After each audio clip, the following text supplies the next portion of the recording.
When I was about 12, my best friends and I used to sleep out on my friend's trampoline in his yard during the summer. We would gather our bed stuff and bounce around until we got tired, then eventually lay down to go to sleep. One evening, 4 of us were laying on the trampoline talking when we noticed that there was something floating over the woods nearby. You couldn't see it directly, just that it blocked out the stars as it slowly moved. It was just a little higher than the treetops, and completely silent. We were just some dumb kids, so we just watched it. Slowly, it drifted until it was directly over top of us. Then, suddenly, there was this light I cannot describe. It was more than blindingly bright. It was disorientingly, creepily bright, like someone shone down into you. The next thing I remember, we were all standing inside my friend's house, looking out his sliding glass back door at the object still hovering there, and then it glided away. We were all spooked, but we decided to go back out to bed on the trampoline. We were laying there for a while, and the next thing we know, it comes back again and does the exact same thing. Again, we find ourselves inside looking out the back door. Beyond all reason, we go back outside to bed again, and the same thing happens again. We finally decided to sleep inside with the lights on. My friends and I lost touch as we grew up, but when I was 18, I heard one of them was in town. I ran into him at a party one night, and pulled him to the side to ask him about that night, as it bothered me for some time. His response has shaken me to this day. I cannot describe his reaction sufficiently. He looked at the ground and said, "I don't want to talk about it." I was kinda shocked by his response, so I didn't know what to say. He got up and walked out, and I stayed sitting there thinking about what just happened. I got up after a minute to go see if I could find him, but he had definitely left immediately after. That was it. But his response was enough to let me know something strange definitely went down that night. I don't know if I want to remember.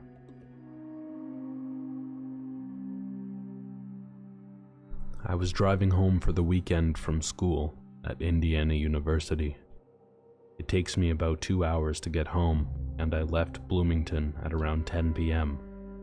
At exactly 10:53, I'm on a rural stretch of 2-lane highway I take home, and I notice what appeared to be flashing lights behind me. I thought, great, I'm getting pulled over, so I turned into the next country road about a quarter mile from where I noticed the lights. As the car came to a stop, and I started to open my glove box to get out my registration and proof of insurance, the lights suddenly disappeared, and no car drove past. Now, here is where the story takes a turn for the weird. I am sure you guys will think that I'm just making it all up, because it really doesn't seem like something straight out of a typical UFO movie. The electronics in my car started to go haywire.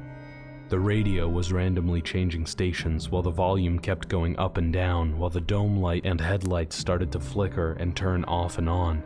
This was at 10:56 p.m. I started thinking to myself that my battery must be failing, or else I have a short somewhere in the electric system of my car. So I leaned down to pop the hood so I can take a look at the battery. And that is the last thing I remember doing. The next thing I know, I open my eyes and see nothing but the night sky full of bright stars. It was a cold night, and it seemed like I had never seen stars that bright in my life. I sat up, looked around, and saw absolutely nothing. Nothing at all. I was in the middle of a field, surrounded by corn stalks left over from the recent harvest. As I started to come to my senses, I started to freak out. Where am I? Why the fuck am I asleep in the middle of a field? I got up and started walking toward the distant headlights I could see from a road half a mile away. When I got to the nearest intersection, I looked at the signs which read 350 north and 50 west. I was half a mile away from my car, which was just right off the main road. I started walking toward the headlights I could see on the main road.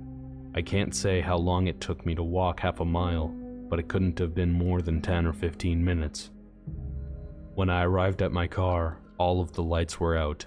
My battery had died, which struck me as odd because I couldn't have been gone for that long. I looked at my phone, which was sitting on the passenger seat, and the time was 2:17 a.m. Over 3 hours had passed since I turned off onto the side of the road for the flashing lights behind me. I remember sitting in my car completely dumbfounded, wondering what the hell just happened to me. After about half an hour of just sitting there, I remembered that my battery was dead, so I got on the phone and called AAA to come out and give me a jump. It took about an hour for them to get out to me since I was a good distance away from the nearest town. I sat in silence, running through the possible scenarios in my head concerning what had just happened. To this day, I couldn't tell you what really happened to me that night. All I know is I can't think of any plausible explanation as to why I woke up over half a mile away from my car in the middle of a cornfield more than 3 hours after I had stopped. I have only shared this story with one other person, my uncle. I am sure people would either look at me like I'm crazy, or they would call bullshit on the whole story, and I can't blame them. If somebody came to me with a story like that so closely mirrors the stereotypical encounter story, I probably wouldn't believe them either. So my dad was in his teens, out in his driveway for whatever reason, doing whatever people do when they live in a woodsy rural area. His parents aren't home, they're out shopping or at work. Suddenly, this big black car pulls into his driveway, tinted windows, completely black. My dad just kind of watches them pull in, not sure what to think. Something to remember here, not only is this a rural area, but it's 50 years ago. People were a lot more trusting back then. Nowadays, you'd be crazy to leave your front door unlocked, but back then, it was no big deal. So this strange black car pulls into my dad's driveway. It's making no noise at all, which my dad noticed right away. The door opens, and out steps a super tall, fair-faced white man. He has blonde hair, an extremely well-tailored suit, and black sunglasses on. Right away, my dad could see that there was something off about him. He looks too perfect, flawless skin, a childlike smile, and very overdressed for a hot summer day. He looks distinctly out of place. The man walks up to my dad and asks for his name. My dad, around 15 at the time, asks him why he wants to know. The man smiles and explains that he just wants to ask him a few questions, and he means no harm. Bemused, my dad agrees, but he's still wary of this strange man. First, the tall white dude asks my dad if he lives here. My dad says yes, and asks why he wants to know. The man has a completely relaxed, non-confrontational tone, and seems almost giddy, like he was really excited to be having this conversation. His childish, overzealous grin hadn't faded in the least. He asks my dad if he had seen, felt, or heard anything that he felt was outside of the ordinary. My dad said sometimes, and again asked why he wanted to know. The man just kept grinning, and by now my dad was feeling pretty uncomfortable.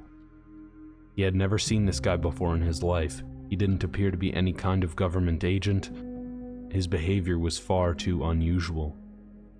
Suddenly, the man's demeanor completely changes, his grin disappears, and he looks worried. Without so much as a goodbye, he opens his car door, gets inside, and drives away, still making no noise at all. A couple minutes later, my dad's parents come back from shopping. Now for the really weird part. My mom saw the same man 30 years later. She was in a bookstore looking to buy something. I don't know the details really, when she turned around and noticed this tall, fair-looking blonde guy in a black suit sitting at a table in the cafe, 30 feet or so from her. He was reading a newspaper. Sitting across from him was another dude, dressed exactly the same as the blonde one. They still looked strangely out of place, somehow too perfect, too clean. Now, my mom had heard this story from my dad before. and she actually recognized my dad's description of this man. He definitely stood out. So she's kind of taken aback, trying to figure out if it's actually the man my dad had seen all of those years ago. The blonde guy notices my mom looking at him. Again, his demeanor completely changes. He stands up, turns around, and quickly walks out of the bookstore with the second guy right behind him.